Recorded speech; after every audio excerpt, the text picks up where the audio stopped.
Lady Victoria Ashworth stepped out of her golden carriage with the grace of someone who had never been told no in her entire 25 years of life. The autumn morning sun caught the diamonds sewn into her emerald silk dress, sending sparkles across the cobblestone courtyard of Ravenscroft Palace. She paused dramatically, waiting for the usual chorus of admiration from the palace staff, but today something was different. The courtyard buzzed with an unusual energy. Royal guards in their crisp red uniforms stood at attention around the perimeter, but their eyes weren't focused on her arrival. Instead, they watched a magnificent black stallion being led across the stones by a tall, weathered man in the distinctive armor of the elite royal guard. Victoria's perfectly painted lips curved into a frown. How dare anything or anyone steal attention from her entrance? She had spent 3 hours that morning having her ladies-in-waiting arrange her elaborate hairstyle, complete with pearl pins that cost more than most people earned in a year. Her dress had been shipped from the finest seamstresses in Paris, and her jewelry collection could have fed a small village for months. The horse was undeniably beautiful, Victoria had to admit grudgingly. Its coat gleamed like polished obsidian in the sunlight, and its muscled frame spoke of both power and nobility. The animal moved with a confidence that reminded Victoria uncomfortably of her own usual commanding presence.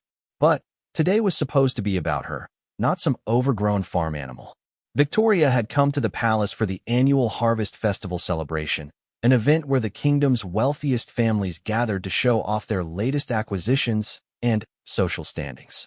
As the daughter of Lord Edmund Ashworth, one of the richest merchants in the realm, Victoria expected to be the center of attention.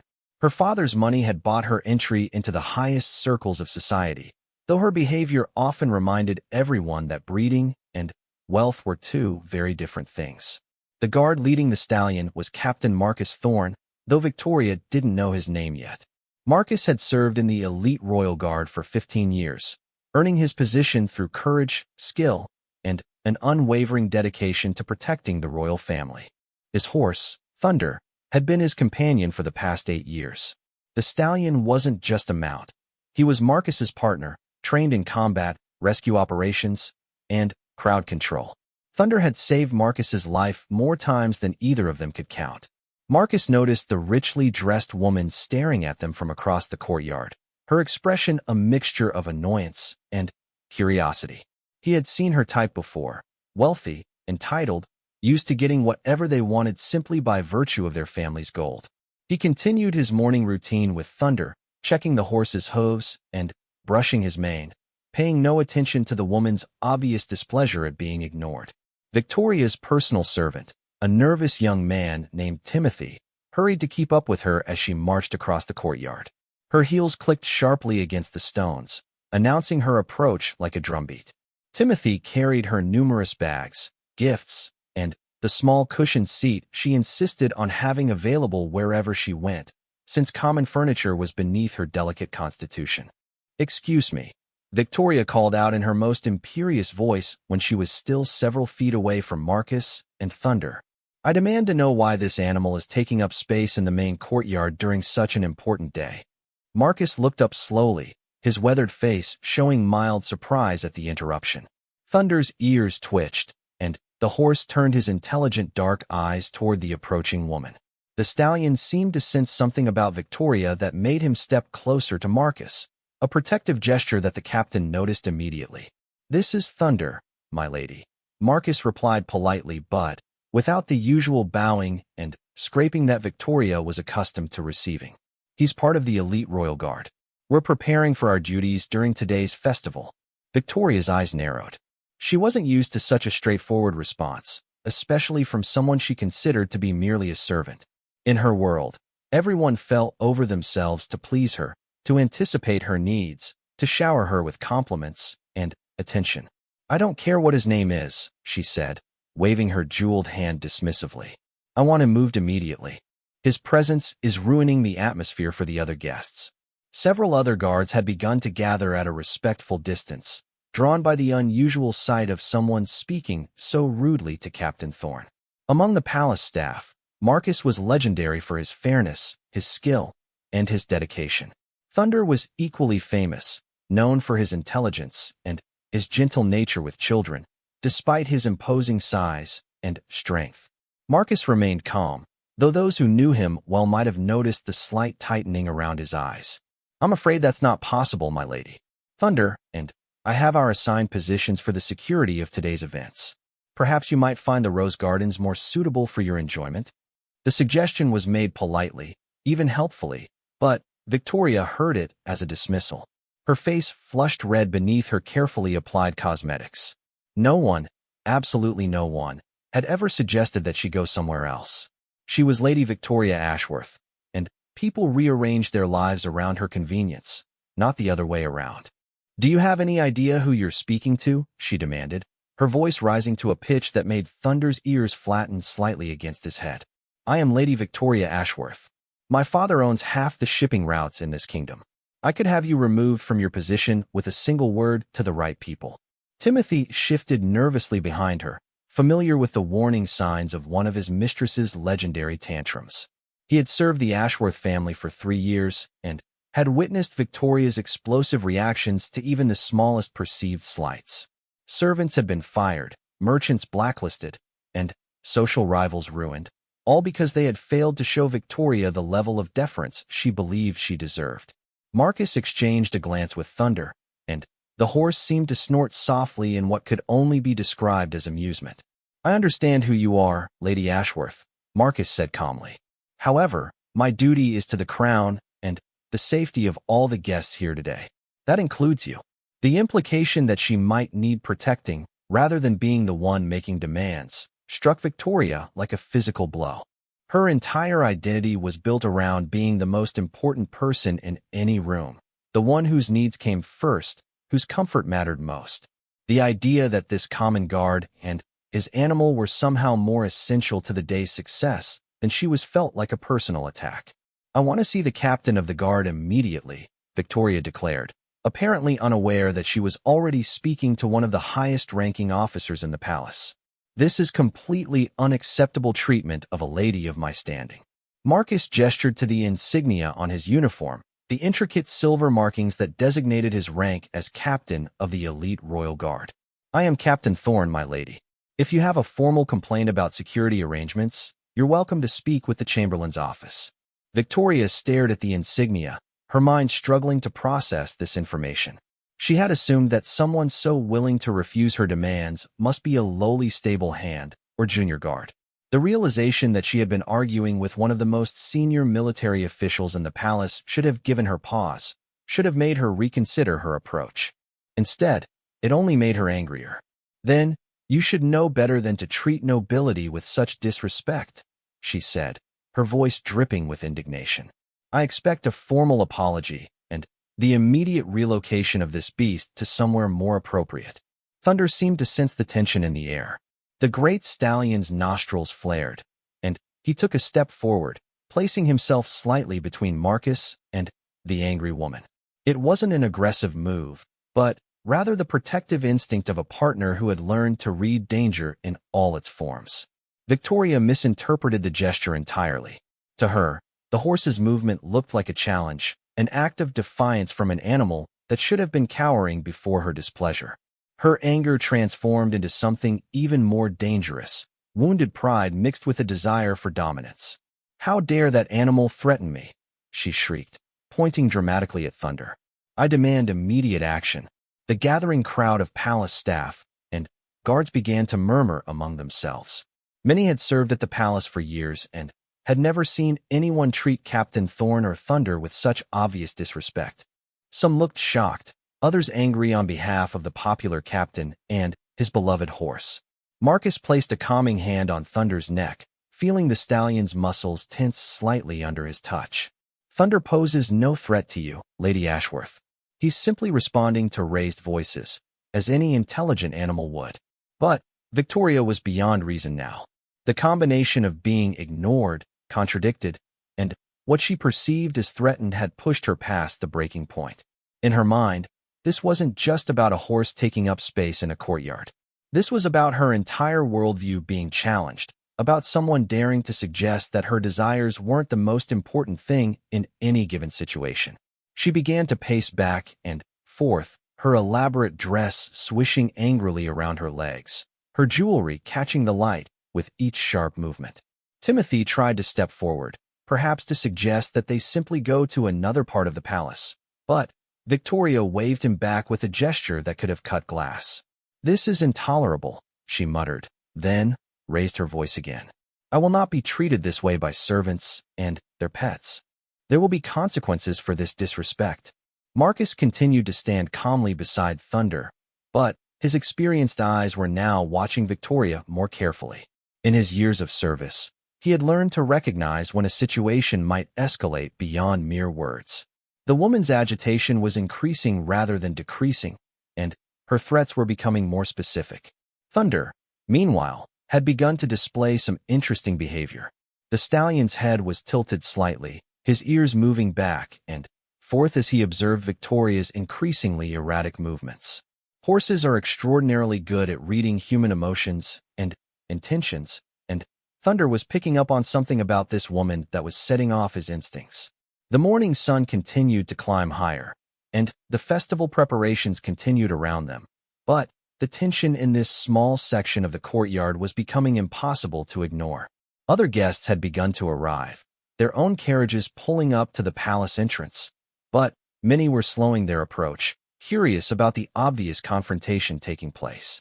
Victoria's anger was beginning to transform into something even more dangerous, a cold, calculating fury that spoke of someone used to getting revenge when they couldn't get their way immediately. She stopped pacing and stood perfectly still, her eyes fixed on Thunder with an intensity that made several of the watching guards shift uncomfortably. "Fine," she said, her voice now deadly quiet. "If you won't move this animal voluntarily, then perhaps it needs to learn some manners about its proper place." The threat in her words was unmistakable, and Marcus felt Thunder tense beside him. The stallion's intelligence was remarkable, and he seemed to understand that this woman represented a different kind of danger than the obvious threats he and Marcus usually faced together. What happened next would change everything. Victoria reached into her silk purse and pulled out a delicate silver riding crop, its handle encrusted with small emeralds that matched her dress. The sight of the weapon made several guards step forward instinctively, though Marcus raised his hand to keep them at a distance. He wanted to see how this would play out, trusting in Thunder's ability to handle himself. "Perhaps a lesson in respect is needed," Victoria announced, raising the crop toward Thunder's flank. Her intention was clear.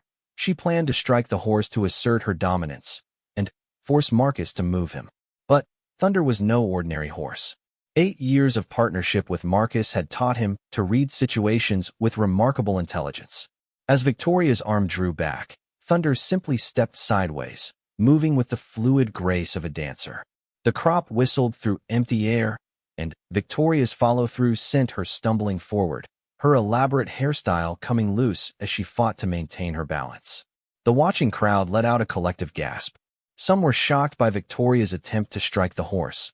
Others were amazed by Thunder's graceful evasion.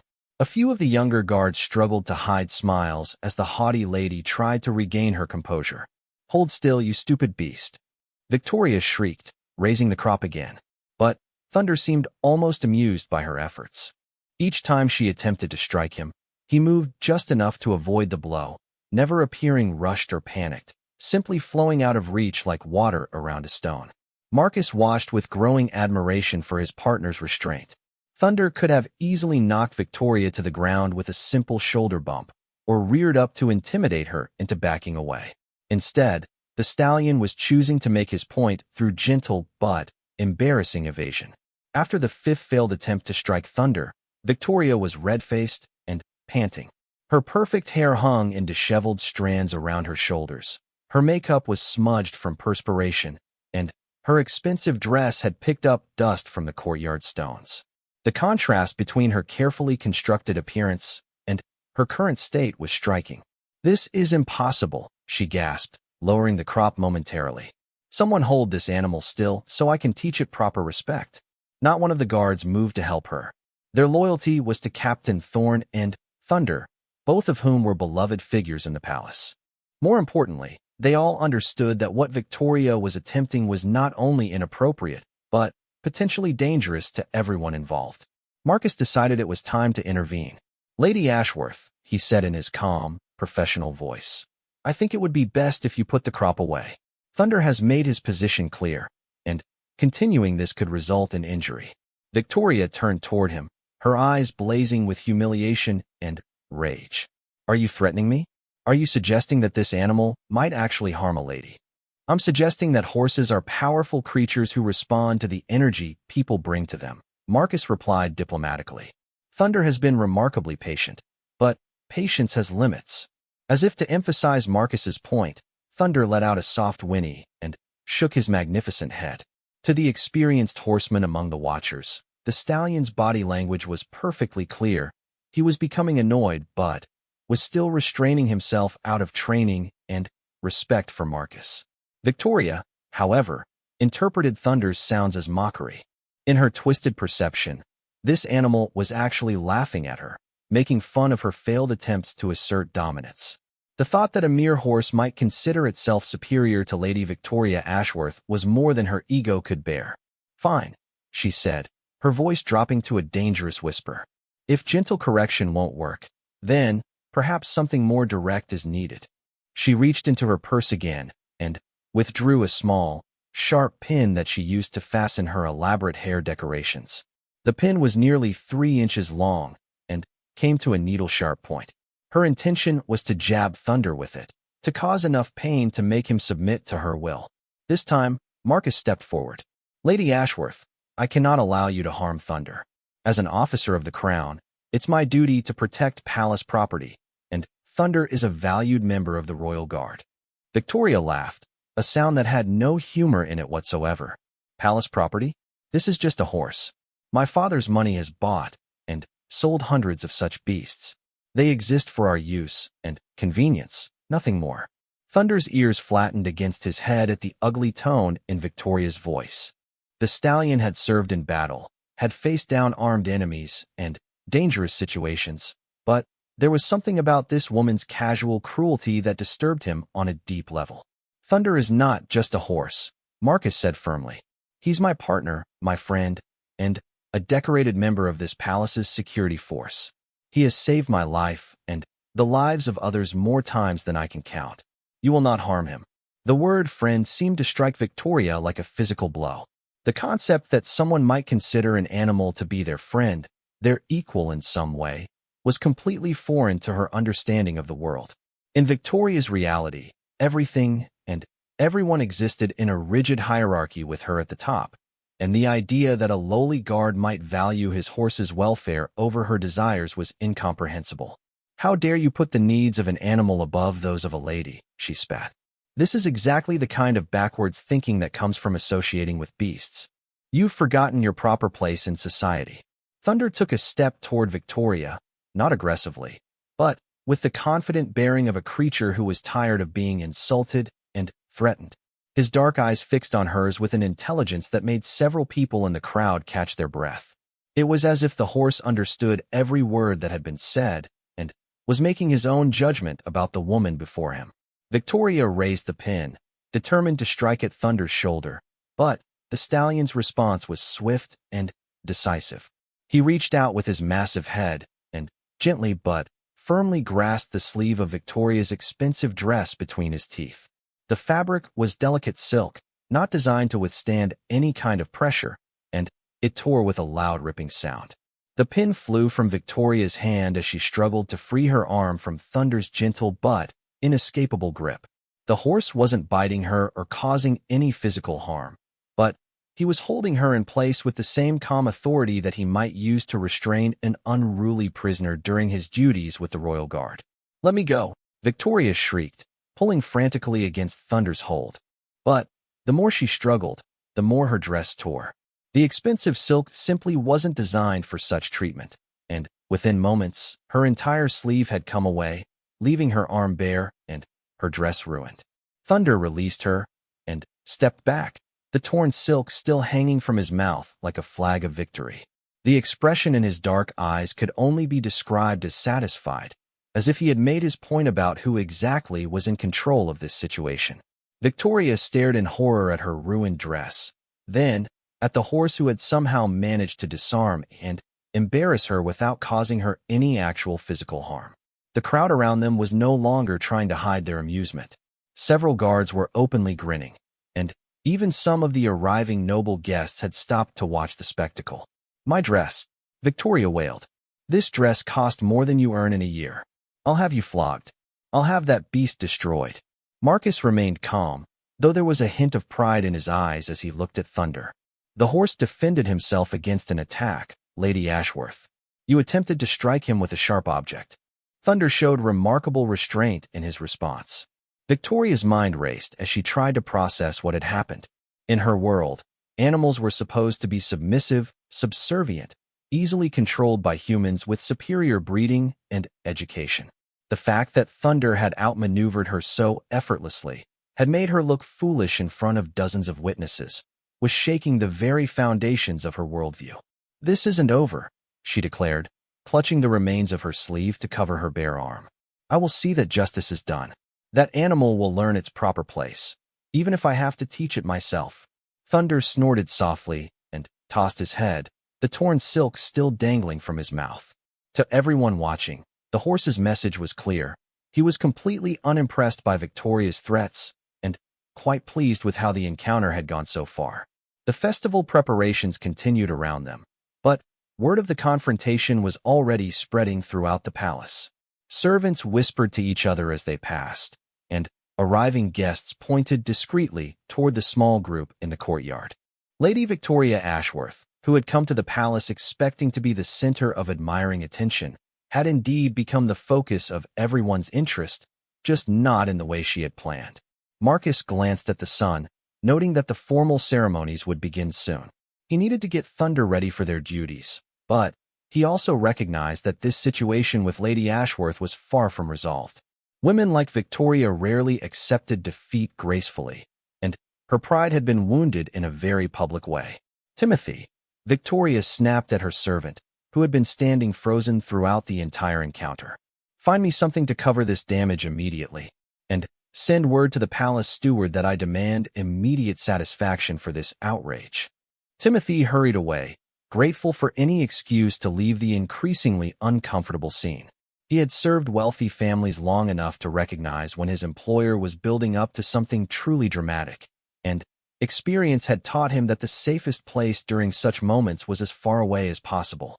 Victoria turned back to Marcus and Thunder, her eyes glittering with a combination of humiliation and calculated malice. "You think this is amusing, don't you? You think your trained pet has somehow bested a lady of noble birth. But you're wrong. This is just the beginning." Thunder seemed to sense the shift in Victoria's mood. The stallion's playful attitude faded, replaced by the alert wariness of a warrior who recognizes that a minor skirmish has escalated into something more serious. His ears moved constantly, tracking sounds from around the courtyard, and his weight shifted to the balls of his feet, ready for immediate action if needed. Marcus placed a reassuring hand on Thunder's neck, feeling the tension in his partner's muscles. "Lady Ashworth, I strongly suggest that you consider this matter closed. Thunder has shown remarkable patience today, but, nothing," Victoria interrupted. "I am Lady Victoria Ashworth, and I do not accept defeat from animals. If you won't control your beast properly, then I'll find someone who will." She turned on her heel and marched toward the palace entrance, her ruined dress trailing behind her and her remaining jewelry catching the morning light. But there was something in her posture, in the set of her shoulders, that suggested this retreat was strategic rather than final. Marcus watched her go with growing concern. In his experience, the most dangerous enemies were often those who smiled and walked away after a defeat, taking time to plan their revenge. And Victoria Ashworth struck him as exactly that type of opponent. Victoria spent the next 2 hours in her assigned guest chambers, plotting her revenge while her ladies-in-waiting repaired her appearance. A new dress had been brought from her carriage, this one even more elaborate than the first, with layers of purple velvet and silver threading that proclaimed her wealth to anyone who looked. Fresh jewels adorned her neck and wrists, and her hair had been rebuilt into an even more complex arrangement. But beneath the restored finery, Victoria's mind was consumed with dark thoughts. She had sent Timothy to gather information about Captain Thorne and his horse, what she learned only fueled her anger further. Thunder was apparently famous throughout the kingdom for his intelligence and loyalty. Songs had been written about his deeds. Children made up games pretending to be the brave stallion, and veteran guards spoke of him with genuine affection and respect. The idea that a mere animal could be beloved while she, a lady of noble birth and considerable wealth, had to fight for attention was intolerable to Victoria. She began to formulate a plan that would not only humiliate Thunder but would destroy the reputation that had made him so popular. Her opportunity came during the afternoon feast, when all the guards would be busy with their ceremonial duties and the horses would be left with minimal supervision in the palace stables. Victoria had learned that Thunder was kept in a special stall, larger and more comfortable than the others, which only added to her resentment about the preferential treatment given to the animal. While the other guests enjoyed the elaborate meal and entertainment in the great hall, Victoria slipped away from the festivities. She had changed into a simpler dress, claiming she needed to rest due to a headache, but her true purpose was much darker. In her hands, she carried a small leather bag containing items she had carefully selected for her revenge. The palace stables were indeed nearly deserted, with only a young stable boy visible in the distance, mucking out stalls and paying no attention to the richly dressed lady who entered the building. Victoria moved quietly through the rows of horses until she found Thunder's stall, easily identified by its superior size, and the small brass nameplate mounted beside the door. Thunder was resting peacefully, his magnificent black coat gleaming even in the dim stable light. At Victoria's approach, he lifted his head and looked at her with those intelligent dark eyes that had seemed so mocking earlier in the day. For a moment, the horse's calm dignity almost gave Victoria pause, but her wounded pride quickly overcame any fleeting doubts. "So this is the famous Thunder," she whispered, her voice dripping with false sweetness. "Let's see how brave and clever you are when there's no audience to witness your performance." From her bag, Victoria withdrew a small vial of liquid that she had obtained from her personal physician under the pretense of needing something for her complexion. In reality, the substance was a mild irritant that would cause temporary discomfort and unsightly patches on skin or hair. Her plan was to apply it to Thunder's coat, creating bald spots and irritation that would make the proud stallion look mangy and diseased. Thunder seemed to sense danger as Victoria approached his stall with the vial. The horse's nostrils flared, picking up the chemical scent of the irritant, and he backed away from the stall door. His ears flattened against his head, and he let out a low, warning whinny that echoed through the stable. "Oh no, you don't," Victoria muttered, fumbling with the latch on the stall door. "You embarrassed me in front of half the palace. Now it's your turn to feel shame." But Thunder had no intention of submitting to Victoria's cruel plan. As soon as the stall door swung open, the stallion moved with the lightning speed that had made him legendary on the battlefield. He shot past Victoria so quickly that she stumbled backward, the vial flying from her hand to shatter against the stable wall. Thunder didn't run away, though. Instead, he positioned himself between Victoria and the stable exit, effectively trapping her in the narrow space between the stalls. His dark eyes fixed on hers with an intensity that made Victoria's confidence begin to waver for the first time. "Move aside," she commanded, but her voice lacked its usual authority. Something about being alone with Thunder, away from the crowds and witnesses, made Victoria realize just how large and powerful the stallion really was.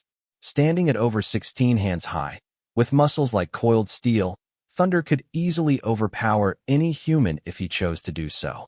Thunder took a step toward Victoria, his hooves making a solid, echoing sound on the stable floor. The horse's intelligence was evident in every movement, every glance. He wasn't acting out of simple animal instinct. He was making calculated decisions, just as he had been trained to do during his years of service. Victoria backed away until she felt the rough wooden wall of a stall press against her spine. Her elaborate dress, so carefully arranged just minutes before, was already picking up hay and stable dust.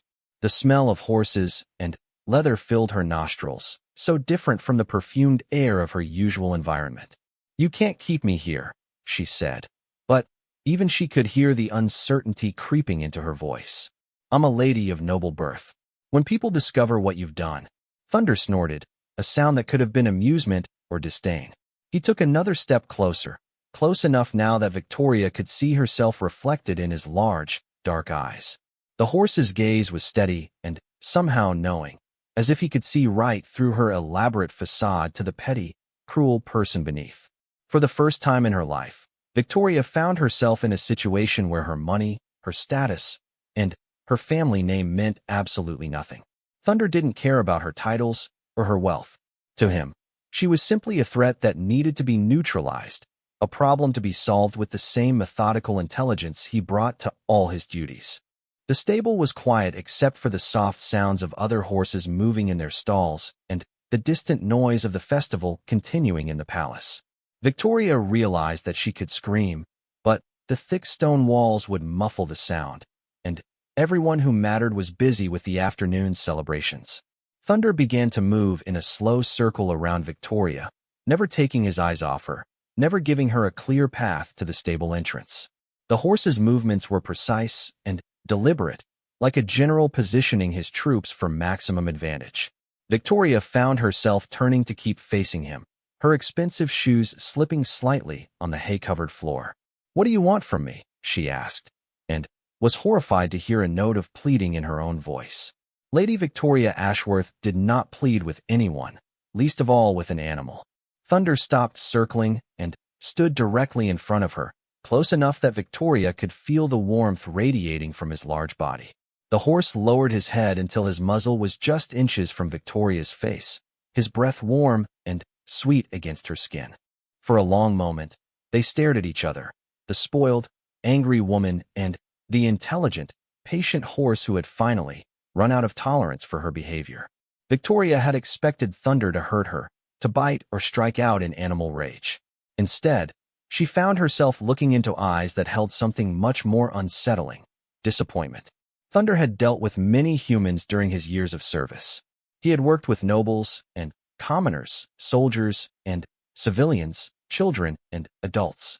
Most people, regardless of their station in life, showed some capacity for kindness, some recognition of the partnership between human and horse.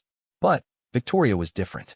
In her, Thunder sensed only selfishness, cruelty, and a complete inability to see any creature other than herself as worthy of consideration. The horse made a soft nickering sound and gently nudged Victoria's shoulder with his nose. The gesture was surprisingly gentle, almost questioning, as if Thunder was giving her one last chance to show some redeeming quality. Victoria misunderstood the gesture completely.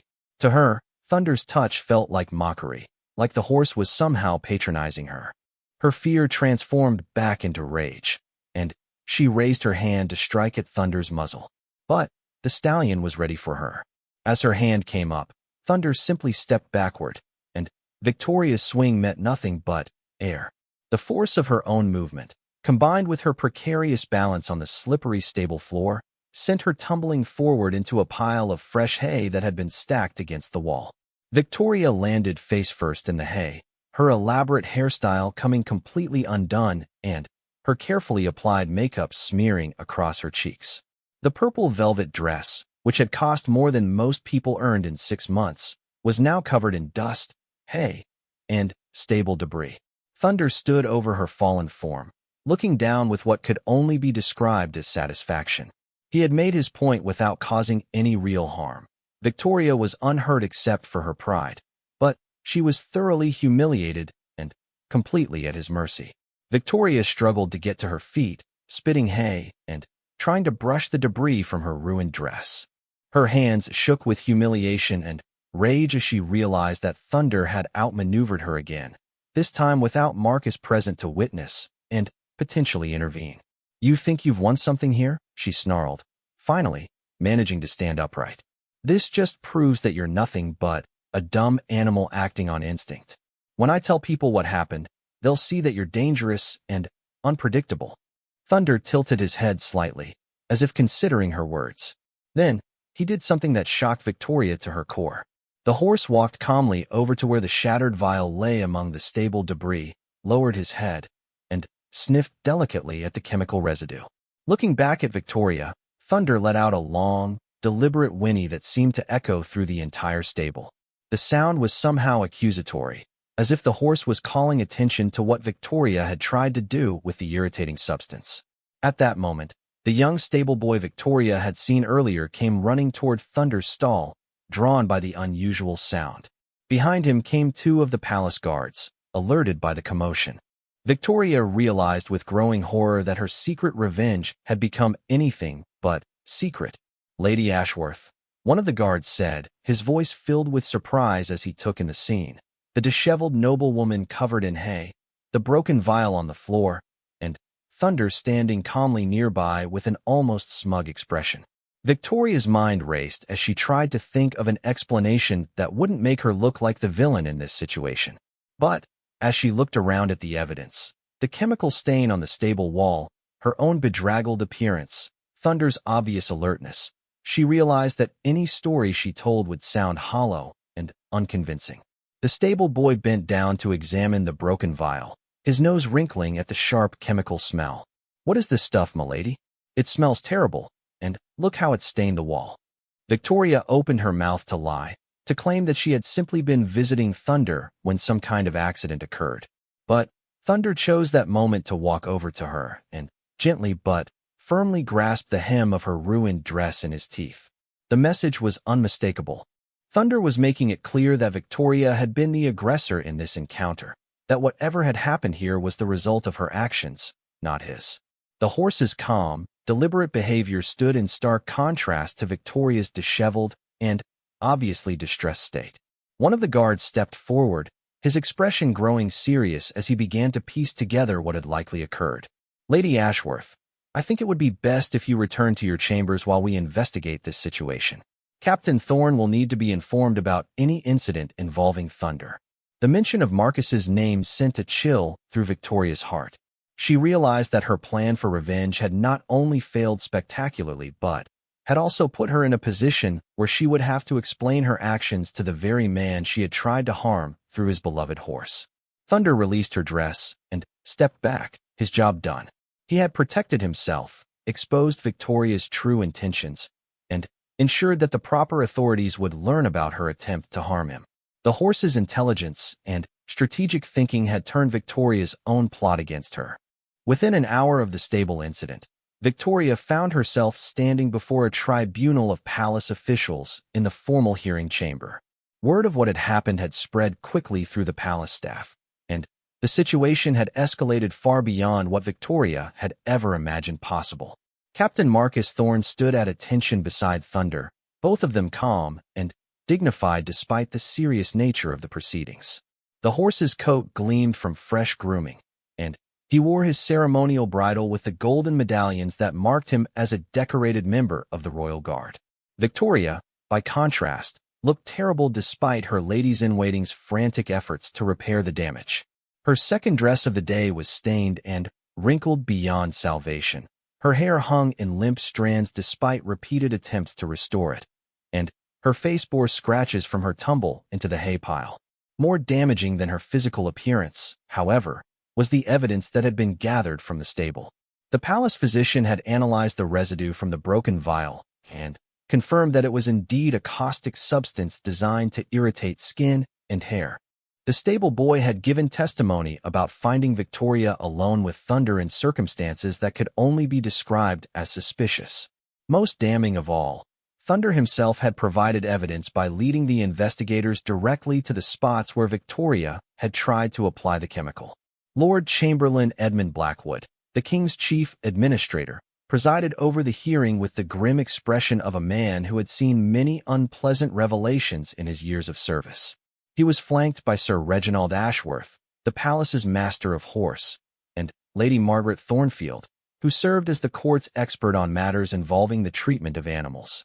"Lady Victoria Ashworth," Lord Blackwood began, his voice carrying the authority of someone who spoke for the crown itself. "You stand accused of attempting to harm Thunder, a decorated member of His Majesty's Royal Guard, through the deliberate application of a caustic substance. How do you answer these charges?" Victoria's father, Lord Edmund Ashworth, sat in the gallery behind her, his face pale with shock and growing anger.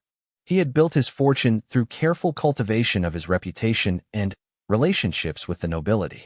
The idea that his daughter's behavior might damage his standing was almost more than he could bear. "I deny these ridiculous accusations," Victoria declared, though her voice lacked its usual confident ring. "I was simply visiting the horse when an unfortunate accident occurred. The suggestion that I would deliberately harm an animal is preposterous." Lady Margaret Thornfield leaned forward, her sharp eyes fixed on Victoria with the intensity of someone who had spent decades studying both animals and the humans who interacted with them. "Lady Ashworth, the evidence suggests otherwise. The substance found in the stable is not something one would normally carry during a casual visit to see a horse. Moreover, Thunder's behavior indicates that he perceived you as a threat to his well-being." As if responding to his name, Thunder took a step forward and fixed his dark eyes on Victoria.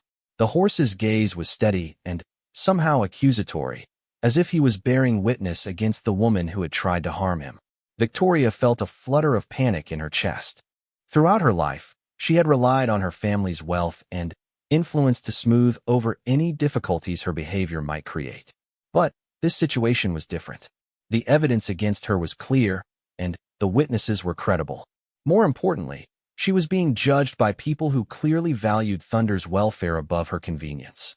"Even if that were true," Victoria said, grasping for any argument that might save her, "we're talking about an animal.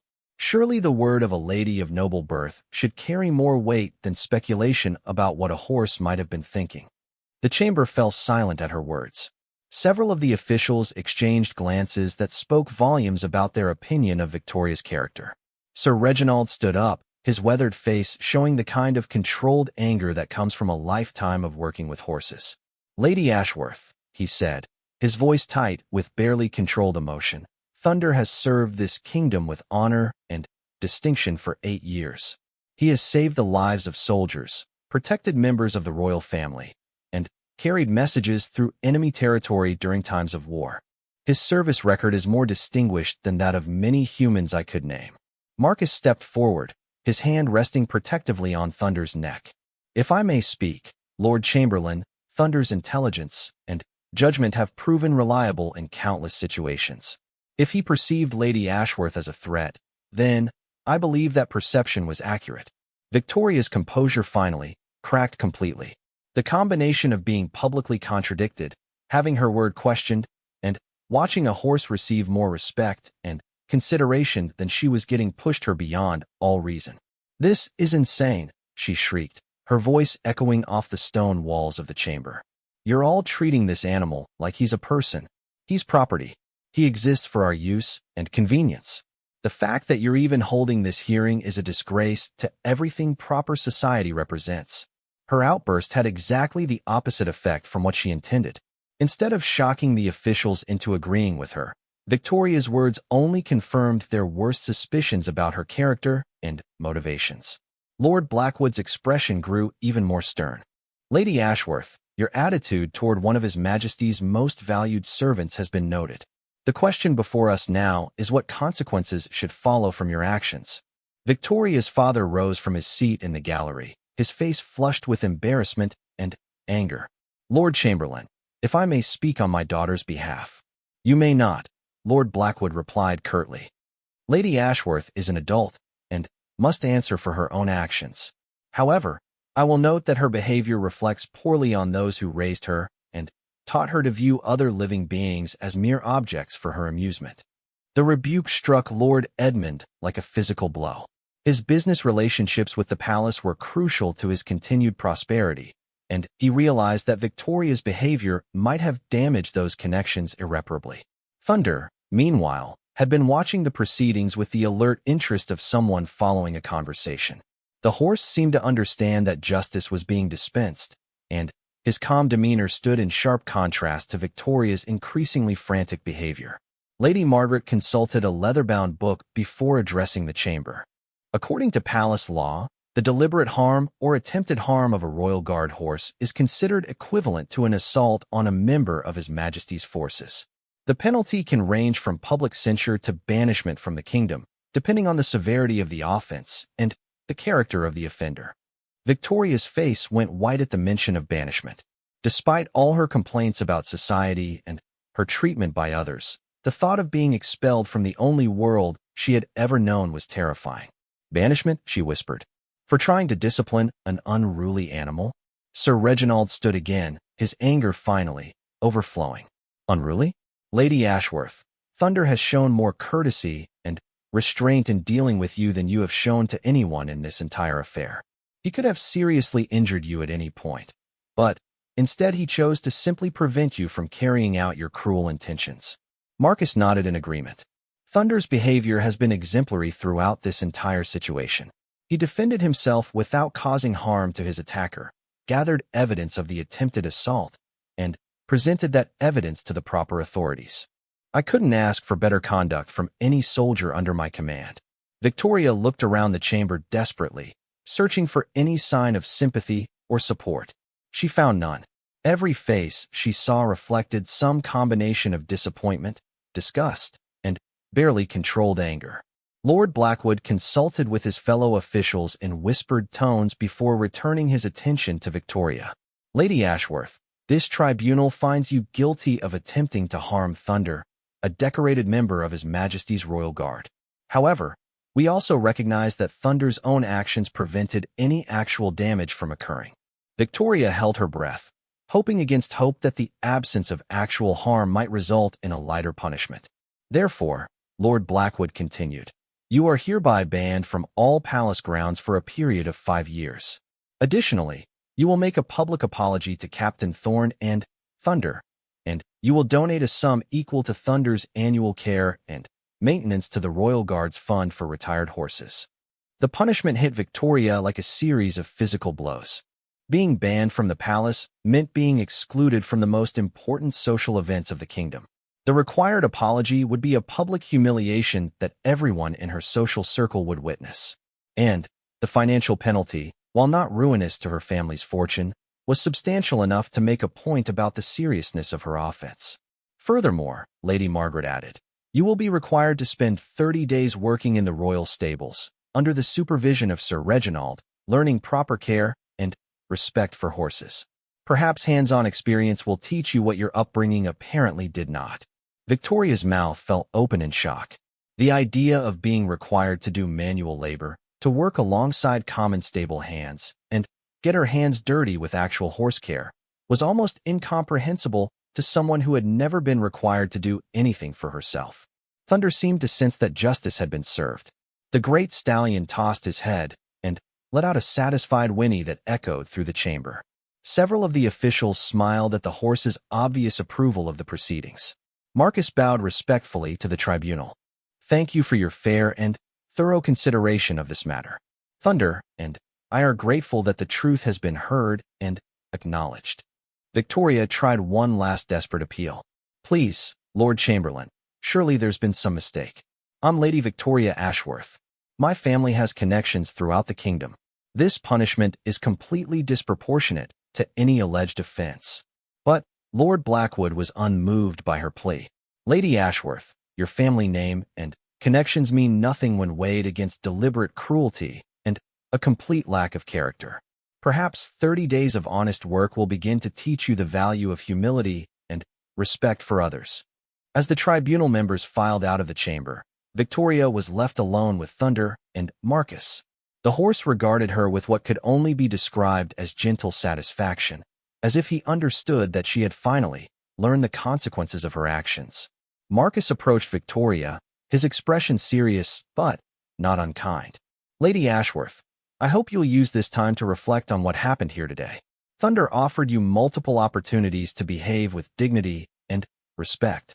Your choices led to these consequences.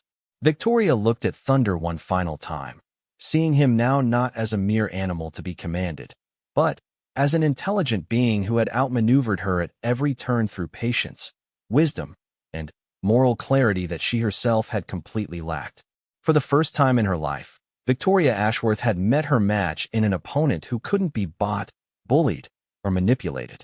Thunder had taught her a lesson she would never forget, that true nobility comes not from birth or wealth, but from character, integrity, and respect for all living beings. As she walked away from the chamber to begin her punishment, Victoria realized that Thunder hadn't just defeated her. He had held up a mirror that showed her exactly who she really was. The question now was whether she would use this painful lesson to become a better person or continue down the path that had led to this humiliating defeat.